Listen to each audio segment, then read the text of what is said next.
Nandito po tayo ngayon sa LU, dito po sa Grape Farm. Kasama kasi ito sa aming Sagada trip.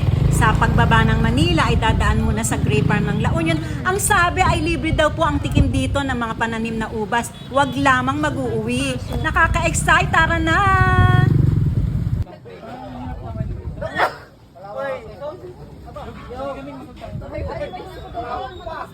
Kasi yung sa labas wala pang mga bunga yun. Dito. Ayan o.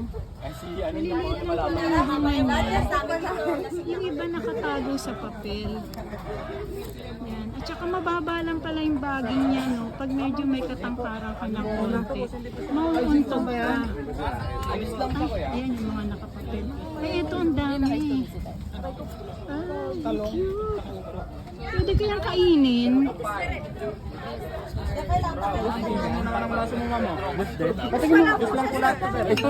It's okay, dear.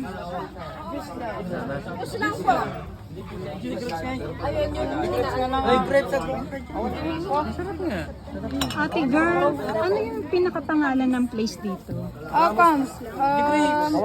Place po? Ito anong kaba na po to, kaba? Kaba. La Union po. Kaba, La Union. Tapos anong pangalan ng farm? Ramos Integrated po. Ramos Grapes Farm. Okay. Opo, Guyabano po. Be. Juday, Jow. Ha? Dati pa lang eh. Okay lang. Be, yung mga bunga dito, pwede nang kainin yan. Opo, sir. Ayun po, ma'am. Lahat po yan, hinog na po lahat. Pwede kaming tumikim sa bunga. Opo. Free taste yan. Opo. Wow. Sige, tikim tayo. Hanap ka ng medyo mahinog-hinog. Ito, ma'am. Blueberry.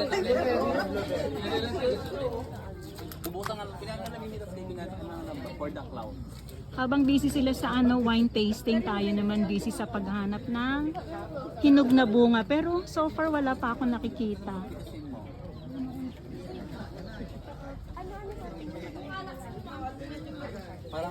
Parang yun doon lang sa harapan, be. Ito kaya? Ito oh. Maliliit lang yung bunga niya. Ay, ito. Look. Kasi iba na yung color niya. Eh, Oh. bulok na yan. Ay, bulok na ba yan? Ito, yung mga ganito. Pwede na yan. Tikman natin. Dumi-dumi yan. Di punasa.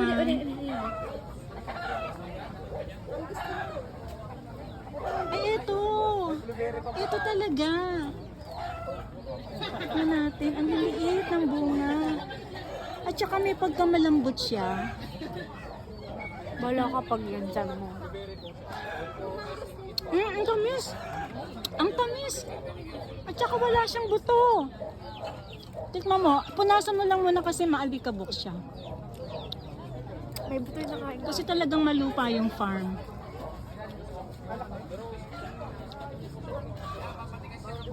As you can see, marami po dito mga turista.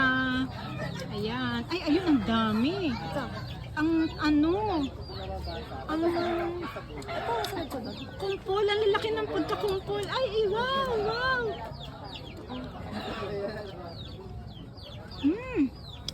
Ang tamis nga. Sobrang tamis. Pero may buto siya. Tatanong ko kung nagbebenta sila ng seedlings. Ito gusto kong magtanim.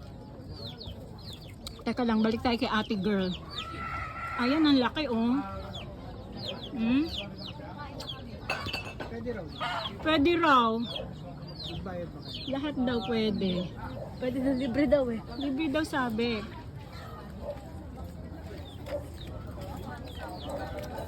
Ayun nga, may buto yung iba. Ito nga. Pero matamis.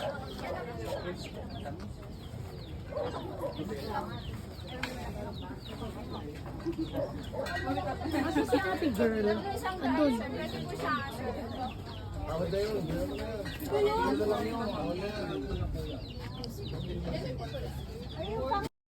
Naku, heto nga po at inabot na kami ng dilim dito. Yung mga kasama namin ay halos ayaw kasing magpaawat katitikim ng ubas. At mabuti na nga lang, may nakita ko ditong seedling na nag-iisa na lang sa counter, kaya hindi ko na pinakawalan. Eh tingnan nyo naman kasi itong mga ubas na to, napakatatamis at napakasasarap. Kaya nakaka-inspire talaga na magtanim ng ubas. Hala, sige pa, libre tikim naman eh. Basta wag lang daw mag-uuwi. Ang sarap-sarap talaga at ang tamis-tamis. Subukan nyo rin pong dumaan dito pag nagawi po kayo ng LU.